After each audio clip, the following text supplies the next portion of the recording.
Oh, yes. Let me take you back maybe through a little bit of childhood. I know I want to be an entrepreneur.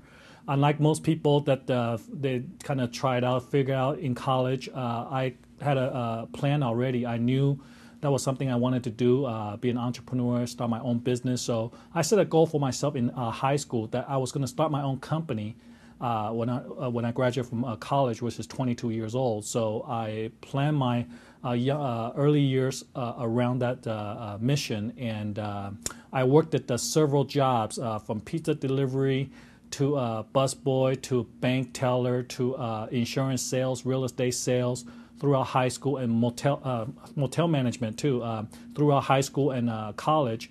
To prepare myself for the ultimate goal, which is start my own business. And I kind of chose those jobs strategically because the insurance and real estate sales.